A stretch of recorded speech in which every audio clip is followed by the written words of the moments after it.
Hey guys, thanks for tuning in. This is the first episode of the Now or Never podcast. My name is Chloe, and this is my co host. I'm Kennedy. And we just wanted to start this podcast to connect with people about our journey with, health, fitness, our healing and relationships, and just self improvement. First, I want to say that she has a beautiful home, and this is my first time here. So thank you for having me. Always. My workout today was the first day back after being sick. So what can you expect when that happens? Yeah. I trained legs.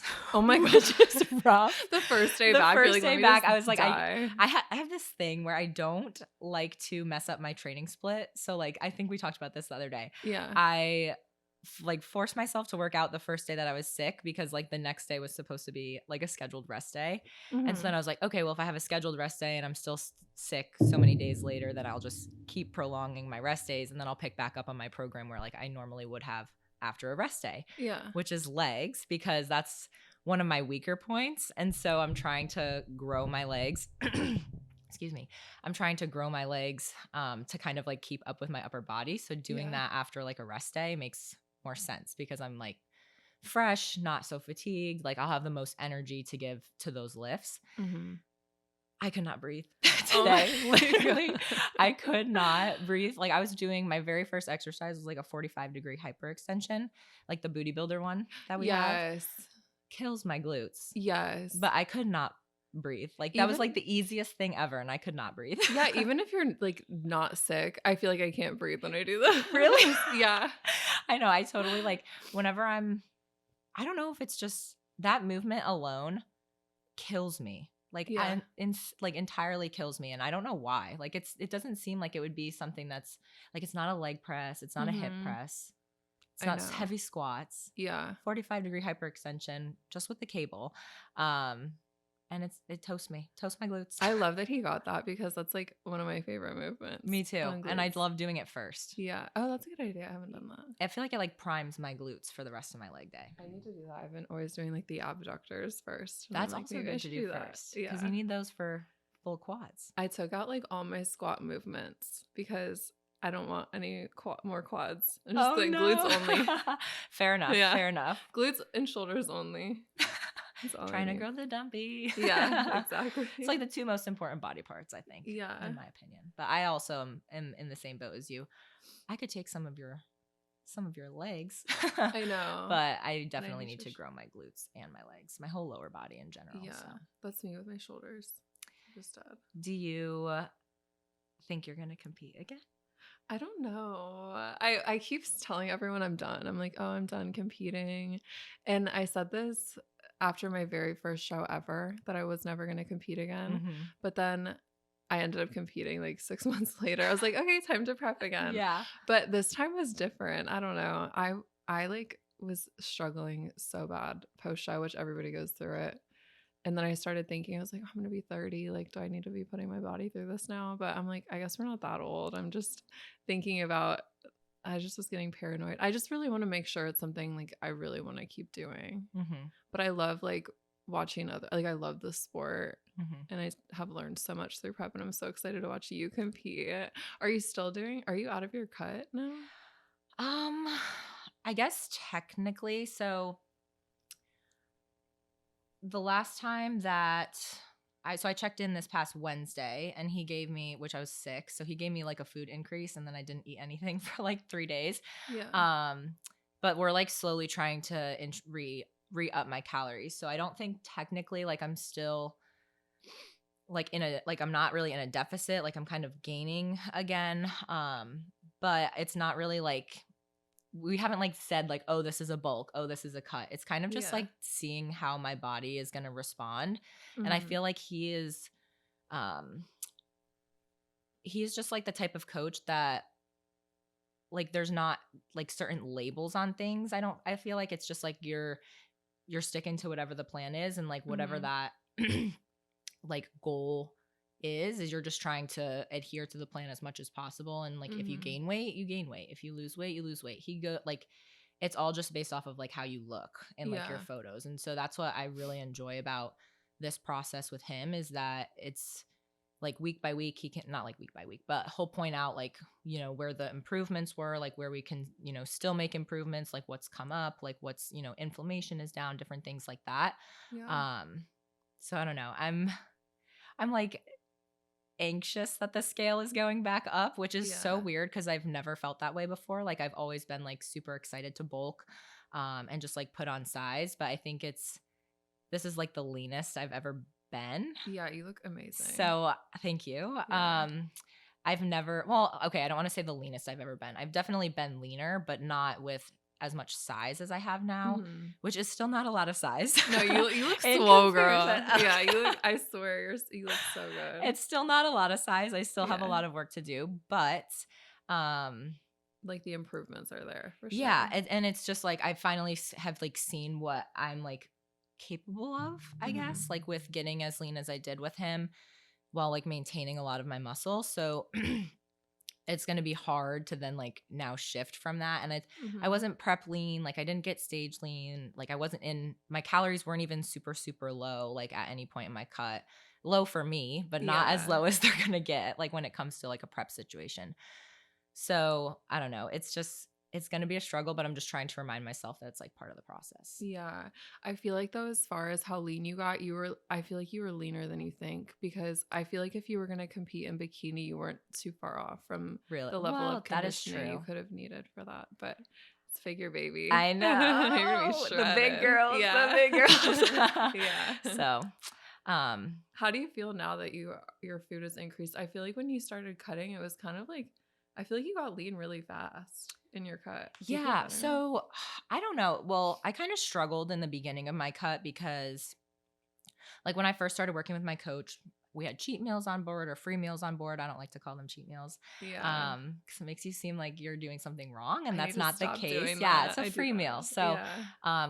cuz we're human. But what was happening, which I'd never really struggled with this before, or maybe I had struggled with it, I just wasn't being like honest with myself. Mhm. Was like when I got those because my calories had been dropped so much from like my baseline. I was getting I was very hungry, and so I would look forward to those free meals, but it was almost like I was like, "Okay, I'm gonna get as much food as I can, and I'm gonna eat everything in sight because Yeah. I know that I don't get to eat this for another week."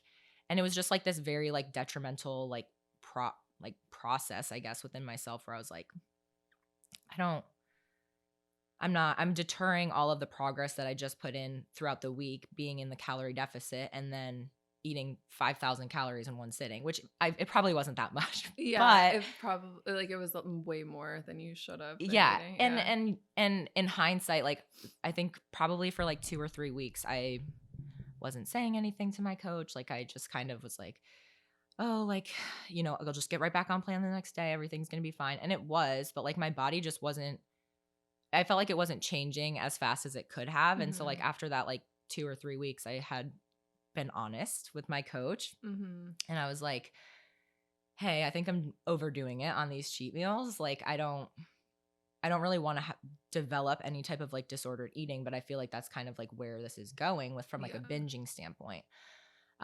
So we already had like high days in place and so he was just giving me like more frequent high days, which was That's good. then more exciting because like I knew that I had something to look forward to throughout the Yeah. week.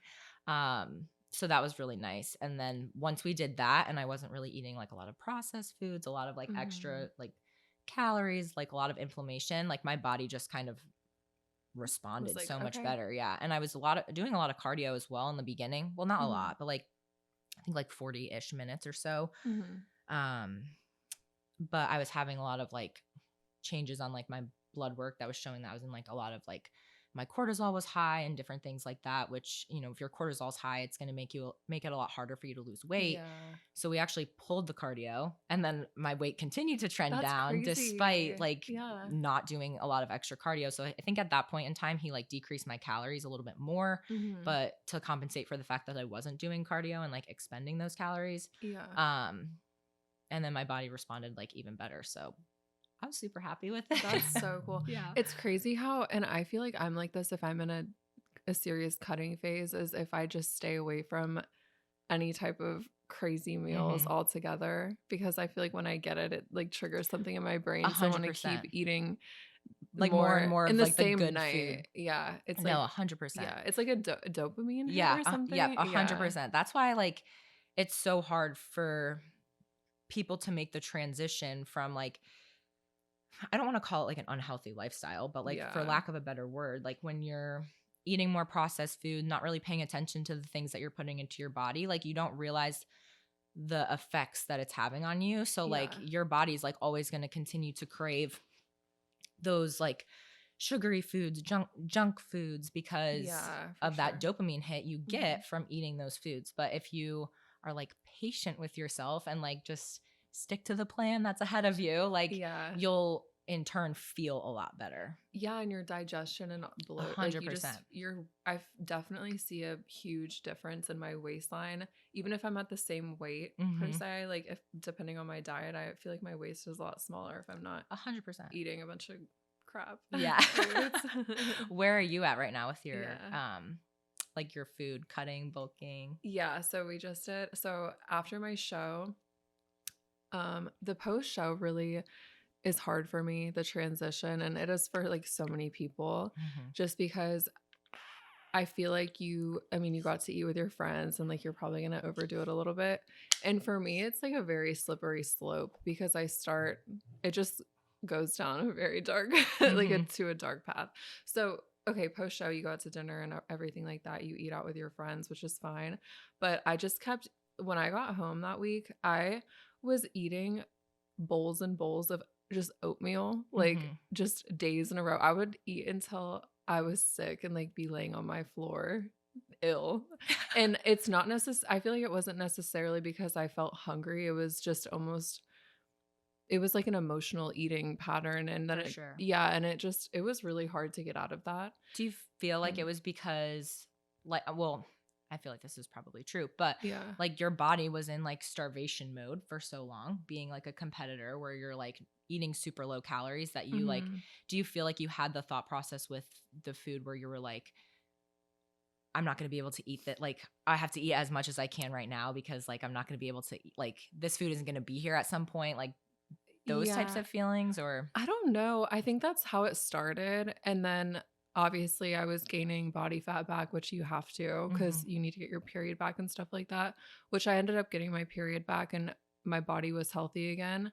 But I was still having some struggles with just overeating and binge eating, which has nothing to do with competing because I've always had some food issues. And I know you shouldn't compete if you have a lot of binge eating issues because it's just going to keep coming back up if you don't deal with those things, which I Just think, like being aware of it in general, like yeah, recognizing and not like not blaming it on yeah, bodybuilding. like not blaming yourself, but also like being able to recognize that pattern and like being able to like stop it in its track instead Yeah. of like giving into it. But if you can't even like acknowledge the fact that like maybe that's something that you're struggling with, then I think that's where it becomes the issue when it Yes. comes to competing. For sure. And honestly think bodybuilding has helped me a lot with it. But I think because I was kind of going from one extreme to another, like the pendulum swings, Hmm. super far one way and the other.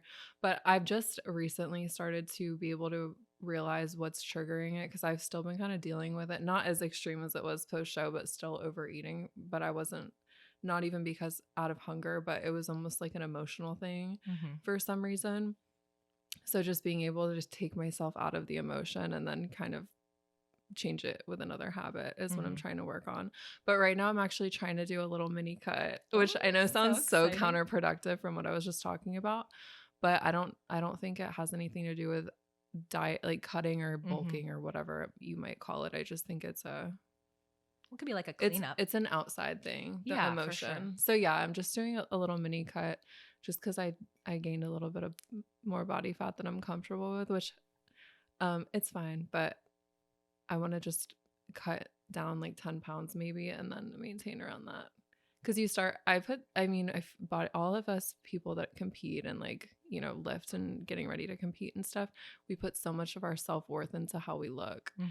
And it's so hard not to. Yeah, that's Yeah. something that like I struggled with a lot because from going to powerlifting to bodybuilding. Oh, So like yeah. I don't know if you because we didn't really become friends until like after I maybe it was at the end of like my powerlifting journey, not Yeah. the end because like I'll probably go back to it at some point. Yeah. Because the two can definitely be interchanged, but For sure. um you knew me more like once I like started training more like a bodybuilder. And Yeah. so with powerlifting, it wasn't, you are not being judged on how you look. You're being Mhm. judged on how you can best perform the squat, the bench, the deadlift. So Mhm. everything that I'm doing in the gym, I'm trying to replicate that and emulate that when I go and step on stage or like Mhm. compete on the platform. So for me, like that was something that was super empowering because I was like, I just want to be as strong as I possibly can. So I was in this mindset whenever I was like bulking of like, oh, I'm just going to like eat as much as I possibly can, Mhm. fuel my body, and like followed like a relatively healthy meal plan. Um, like similar to how like a bodybuilder would. I mean, chicken, rice, steak, rice, all the things. Yeah. Um, but I definitely wasn't as Like hyper aware. attentive to like Yeah. the foods that I was eating Okay. compared to when I am now because like yes, you have to perform in the gym when you're a bodybuilder because that's how you grow your muscles, but Mhm. you're not being judged on how you're performing in a sense physically, you're being judged on how you look. And so Mhm. for me, it's like I'm way more critical of myself now, looking at myself in the mirror than I ever was when I was a power lifter, Yeah. because back then I'm like, I just want to be as strong as possible. So I don't really care what I look like. I just want Yeah. to be able, the heavier I weigh, the more I'm going to be able to move the Yeah. weight. Like, I'll be So might as well. strong. Yeah.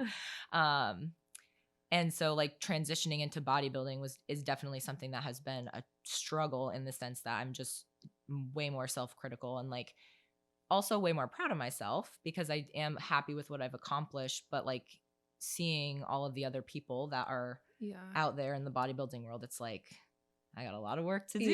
And it's Yeah. just like how do you not be critical of yourself at Yeah. that point? I don't think it's a like, I feel like if you're aware of that, it's not necessarily a negative thing because it can be super inspiring to see other people make progress. Oh, Like, because I 100%. feel like a lot of times people think if you're comparing yourself to others, it can be a toxic thing, which Hmm. I feel like in bodybuilding, it's almost like I it's think not, there's a fine line, yeah, a it very fine depends. You line. have to be self-aware, I Yeah, think. for sure. Like Yeah.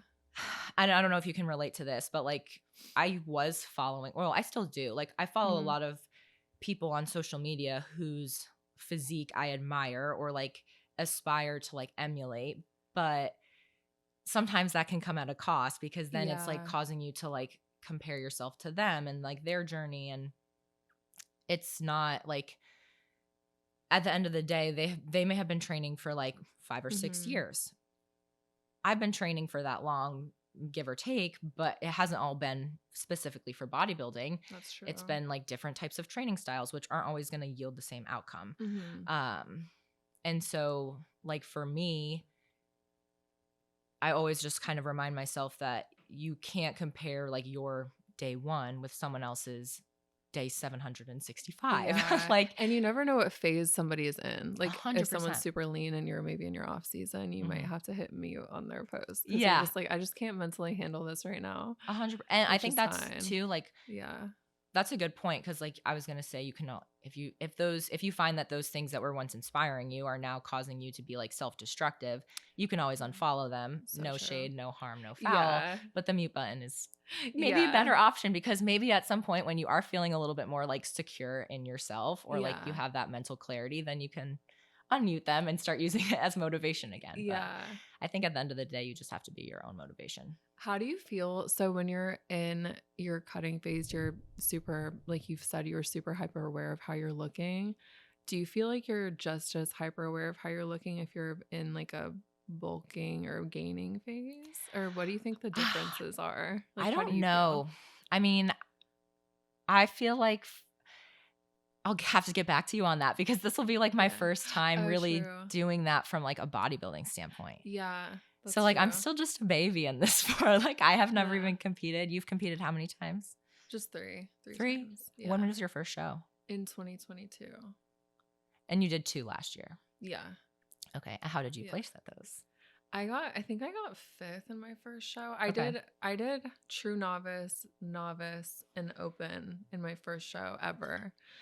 And did I get third and fifth or something? In True Novice, it was so weird. It was a huge show for some reason. There were so many Was it people. local? It was in Columbia. It was the Palmetto Classic or Oh, okay, something. yeah. Yeah, so I did that. I think some people from our gym were competing, but I didn't know them at that point. But Mhm. I don't think I even went to UFlex yet. I Really? was going to Pivotal. There you go. Yeah. So I didn't even get first, like I didn't even get called out in True Novice for some reason. And I feel like at some of those shows they don't really notice you all the time. Maybe. And then it didn't make any sense because in my other class I got third or something or fifth. In like Third or novice fifth. or open? Yeah, it was one of those. Doesn't Novice really and add up. open. I think I got third and fifth in novice and open, but I can't remember the exact The order. placing. And how did you do Yeah. last year? I got second at both of my shows. And Awesome. I don't remember what I placed in novice, but in both my open classes I got second. And it was super cool because the had Olympia judge Sandy. I think she was at my first show, and it was really cool because she came backstage and she was like, "You can pose in front of me. Like, I'll give you feedback right here," That's which was awesome. amazing. So Something I have yeah, never competed before, but something yeah, that every competitor should always take advantage of. Like the more eyes in the hmm industry that you can have on you and giving you advice or feedback to then further improve yourself for like another competition, I think is like you need it. 100%. And my very first show, I did feedback over email, which I don't really recommend doing that. I think it is so much more impactful if you go up and just say hi and meet them because Mhm. you might see them again and you might like build a relationship with them. For like my very first show ever, I was not stage lean. My second shows, I was like super shredded. I just needed. They both said I need more shoulder and upper glute. So if I do compete again, I would hopefully Shoulders and have. booty, Yeah, shoulders and booty. exactly. The two sexiest body parts on a woman, Yeah, and your back. and the most fun to train. It's very true. Wait, what's your favorite body part to train? Um, oh, definitely delts. Delts. And I don't Your have it. delt kills. Oh no, they need to be so much bigger, but Yeah. it's what we're always working towards. Yeah. And I'm like my boyfriend Joe and I, we always talk about this, but like I'm always the type of person that wants to do like more, and like Yeah. every week I'm like, oh, I feel like I can take more delt work. I feel like I can take more leg work. Yeah. And he's like, do you feel like you can take this work because you can actually handle more like sets and reps, or are you just saying that because you won't know that those areas need to grow? Because Yeah. more is not always better So true. 100% of the time, or not 100% of the time, but most of the time, like more is not going to be better. Like you have to take other factors into consideration, like how is your recovery, like Mm-hmm. what are your calories at, like is your body super inflamed, like just different data points to kind of take into consideration instead of just being like, yeah, let's slam on a few more sets. Yeah. But I'm definitely guilty of doing like more lateral raises and Yeah. different things Just like throwing that. a few extra, it'll be Like fine. it's fine. Do you have a hard time taking rest days because you feel like you just want to keep No, I going? used to. Yeah.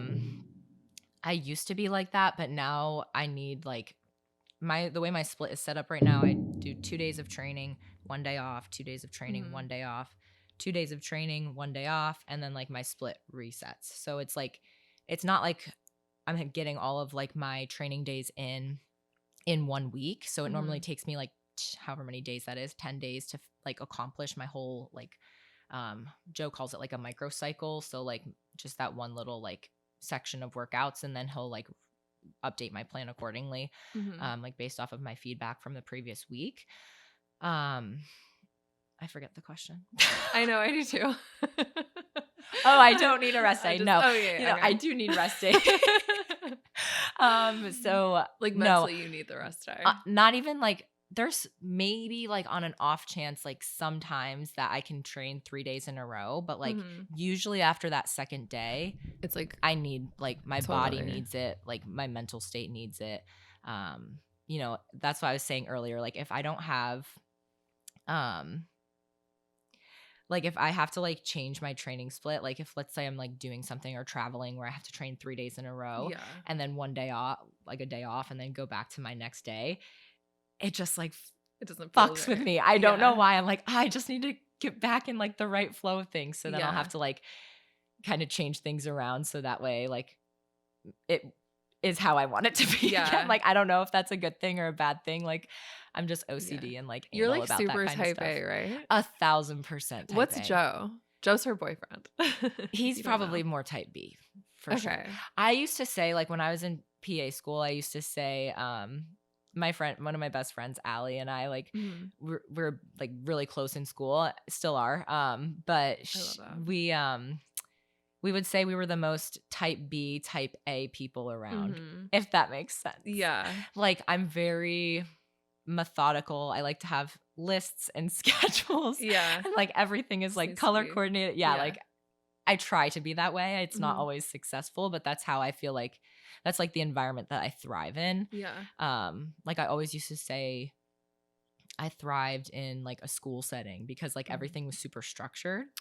Oh, so you're gonna do amazing in prep Oh because yeah, it's just ticking boxes. that's true, which I Yeah. love. I love checklists too, Yeah. so it's perfect.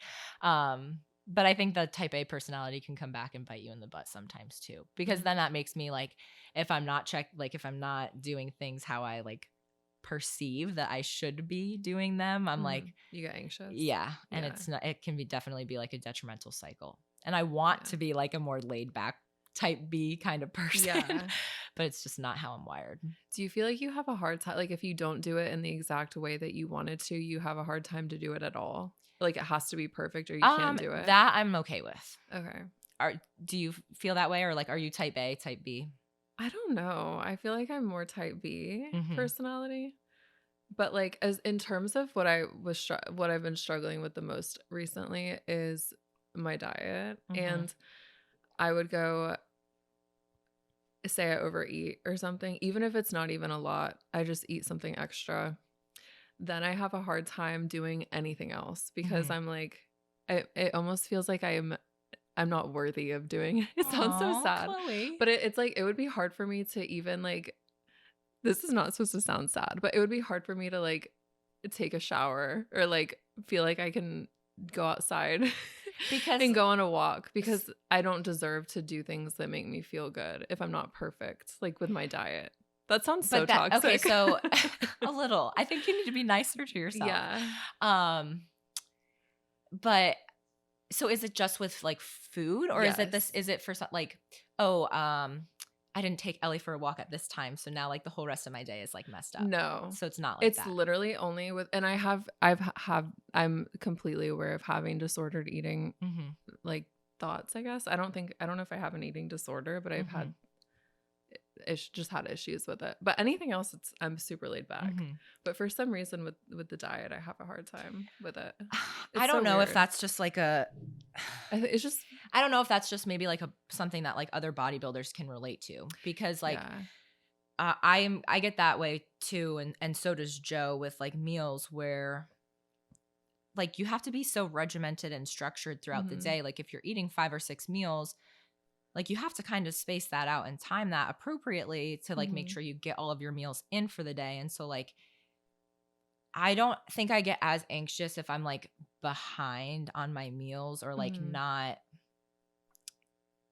where I'm at where I need to be in the day to like get all my meals in time, but it definitely can like throw a wrench in your plans as far as like, oh, well, like now like I didn't get this meal. I have to kind of like plan everything around food. So like Yeah, I think that's it's definitely part of the reason why it can affect like or like not like cause like these types of like thinking that's habits that are like related to like disordered eating, but like maybe not necessarily fall into like any particular category. that's actually a really good point that I never thought of because we are bodybuilders, I guess you have to a lot of your time is related around food. Mm-hmm. So it's always like, when am I going to eat my next meal? So it's one of the thoughts I've had is like, I want to stop being so obsessed with when I'm going to Yeah. eat and what's next to Mm-hmm. eat. Cause I'm like, normal people don't think like this, Yeah. but I guess we're not normal. So it's fine. I think everyone that does bodybuilding has to be like a little bit crazy or like Yeah. a couple screws that are loose Yeah. upstairs, not for like a negative, but just like Yeah. you got to be a little bit A crazy, little weirdo. yeah, to Yeah. want to do bodybuilding. Yeah.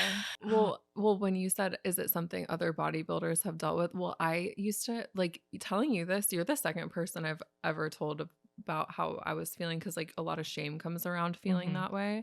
But the first thing I heard that made me comfortable opening up to it to Derek first was Derek is her boyfriend. yes, was Melissa Bumstead and, Yes. Courtney, their Yes. podcast, and Melissa had a Love their whole podcast. podcast. Yes, and she made me feel so seen. I was gonna cry listening to it Their because I was podcast like, is so good. so good, and I was like, I have never felt so related to ever, and I had Mhm. no idea someone else her podcast is exactly how I feel. Do you feel Yeah. like you were, because this idea, I don't know how long this idea of having a podcast has been in your head, but do you feel like once they kind of came out with their podcast and Yeah. you like, if you guys haven't listened to their podcast, you need to give it a listen. It's the So Giver good. podcast on YouTube. I believe is the only. I think they're on Spotify too. Yeah. But I like what they do videos and I like watching them. Mhm. They make you feel like you're just a part of their like they're just two girls talking and I like they're just like you know. feel like you're involved in the conversation with them. Do you feel like that kind of like inspired you to want to start a podcast, or did you have that idea in the back of your head before? I've had the idea for a while, but also I do love listening to them, Hmm. and obviously when I met you and over time after we've gotten to know each other a little bit, I was like, "Oh my gosh, we would have the perfect little chats because we Hmm. just our conversations flow." And their podcast, they get super deep in everything, and I just love you can't do that with everybody. A Like hundred not percent not everybody is capable of having that those kind of types of conversations. yeah. But I feel like with like the first time Chloe and I ever hang out, we went and got coffee and we were there for like 3 I hours. know. Like it's just Yeah. it's good vibes, guys. Like we Yes. love each other. I know. It happens so naturally. Yeah, I It love was it. not forced. I Yeah. remember what I was going to say about the food. Ooh, tell me. I feel like I can relate to what you were saying in the sense of, and I don't want to say that it's this maybe at the same level, but it's definitely like the thoughts that come into your mind are like, if I have like, if I eat like my first meal of the day and it's not my on plan meal, it can be hard for me to like switch back on and be like, okay, my next meal can be what I'm just supposed to eat based off of my meal plan, not Mhm. supposed to eat because I have to eat certain things. But like, yes, I pay someone to give me my meal plan. So Yeah, like exactly. what I'm What you should supposed be to eat, for eating. lack of a better word. Yeah. Yeah. Um, and so like, but it's hard for me if I like eat something that's like off plan, like first thing in the morning or like Mhm. in the middle of the day, for me to turn around and be like, okay, now I'm going to eat like my normal steak and rice meal, chicken and rice meal. Like Yeah. I just crave more of those like Mhm. maybe poor food choices, or like, and then shame myself like, oh, why did I do that? Like now I'm like, Yeah.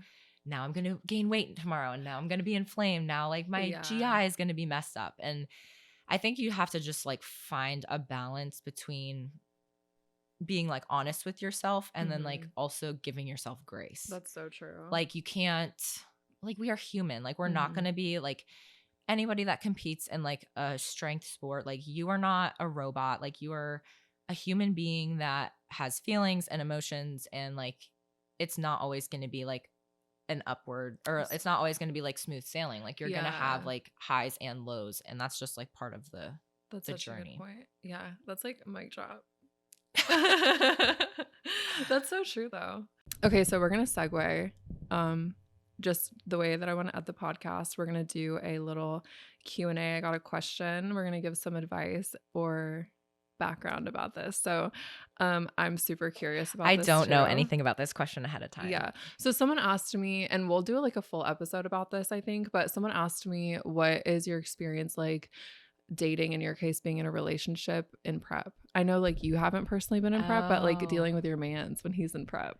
If you want to get into Oh it. gosh. If Joe's cool with it. I think, okay, my biggest piece of advice, I think I actually posted this on my Instagram story one time. I got a question box and someone had asked me that as well. Mhm. And my biggest piece of advice to someone, I've never done a prep before. But my boyfriend, he did his first ever bodybuilding prep last year. He did his like first local show, qualified for a national show, and then actually won his pro card in his first ever national show, Amazing. which is crazy. Amazing. At Willie Lean 9. Shameless plug. Go follow. No, but he is amazing and he did super well in his prep. I always tell him he's like made for this sport. Like he's just so regimented and He has the just cares look. so much about it.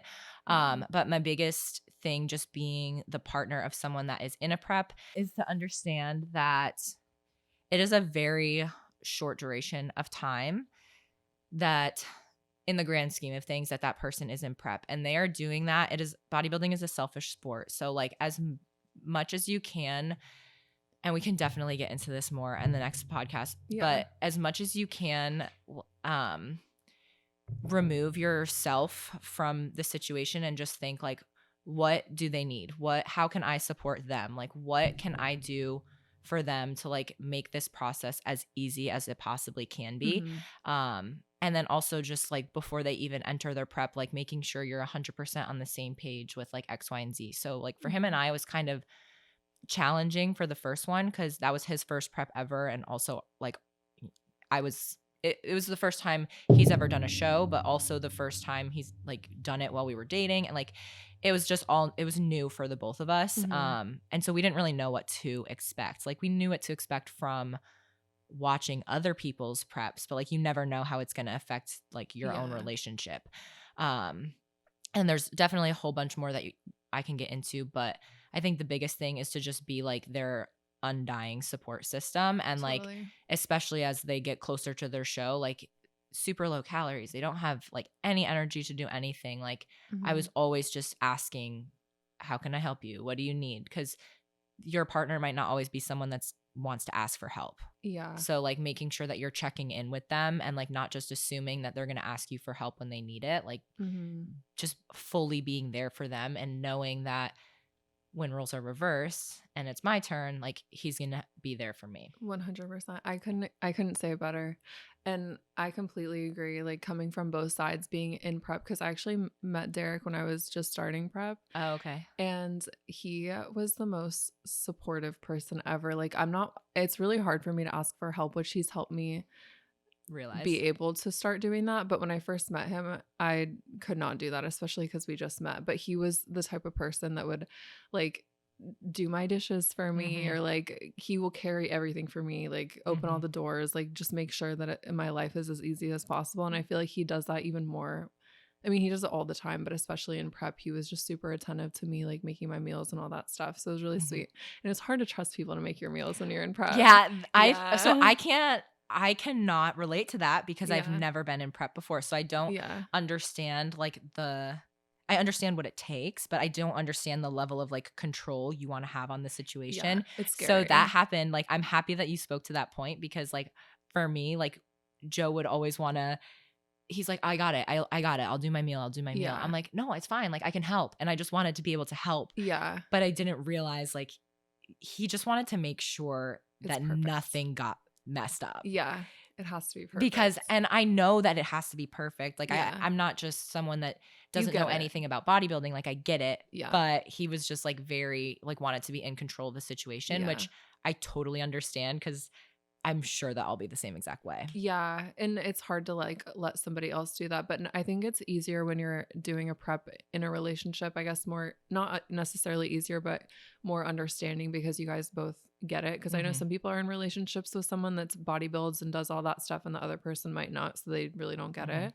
But maybe that's something that I mean, you guys can realize like, oh, maybe I can't cook your meals, but I'll clean your dishes for you Yeah, or whatever. 100%. So but yeah, and then coming from being on the supporting side of things, just same exact thing. You can do it for them when it's their turn and Yeah. be like fully support. It's honestly like I love competing and doing the show and all that stuff, but I feel like it's even better when you can like support your partner Oh, it and be was the their most. number I one mean, it was what cheerleader. got me into like wanting to do bodybuilding. Like I was Yeah. like, this is so awesome. Like, it's such an awesome thing that he did and accomplished. And it's just a way to push yourself kind of to that next level. But it Yeah. was, I couldn't imagine how excited he was.